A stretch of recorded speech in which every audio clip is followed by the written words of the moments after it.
Few people know that in the early 21st century, Australia marked the centenary of the longest structure ever built in human history. However, this event was not accompanied by grand speeches from politicians and did not receive widespread coverage in the international press. The reason is that this structure is merely a fence stretching from south to north across the green continent. Some dismissively call it the dog fence, but many proudly refer to it as the Great Australian Fence, noting that its length is 3,308 miles, almost 373 miles longer than the remaining portion of the Great Wall of China.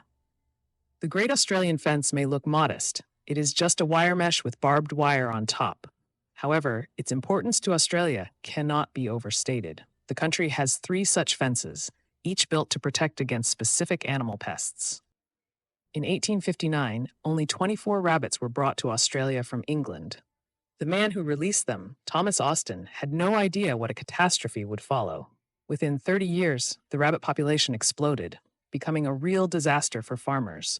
They destroyed pastures, turning fertile land into a desert. To save agriculture, long enclosures began to be built around farms. Initially, they were made from various materials, mostly wood. However, Australia's harsh environment posed challenges. Termites destroyed wooden structures, and wild camels and kangaroos easily broke down the fences. As a result, in the early 20th century, the largest barrier was built, stretching from north to south across the continent. Its length was 2,021 miles. Despite all efforts, rabbits still cause massive damage today.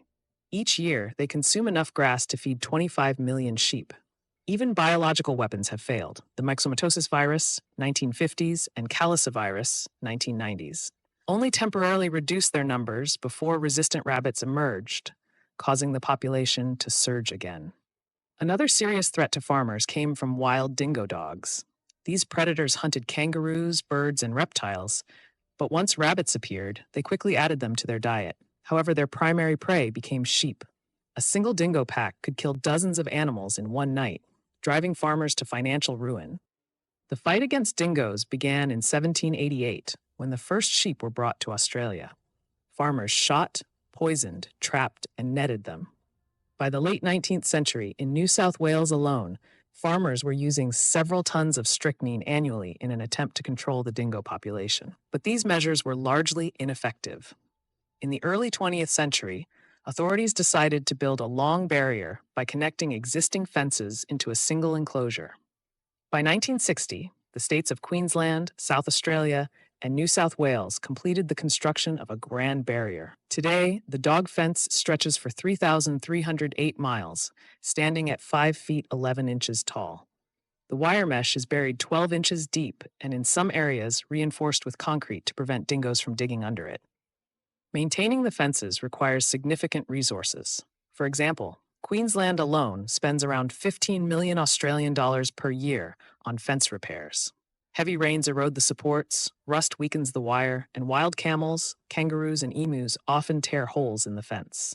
Additionally, foxes and wild boars dig under the barriers, creating gaps through which dingoes can slip onto protected land. To combat this, some sections of the fence have been equipped with solar-powered electric barriers.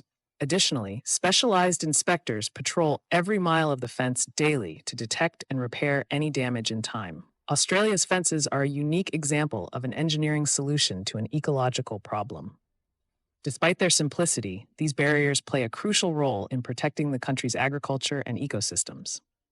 However, nature is relentless. Rabbits, dingoes, and other animals continue to find new ways to overcome the obstacles, forcing farmers to constantly adapt and improve their defense strategies.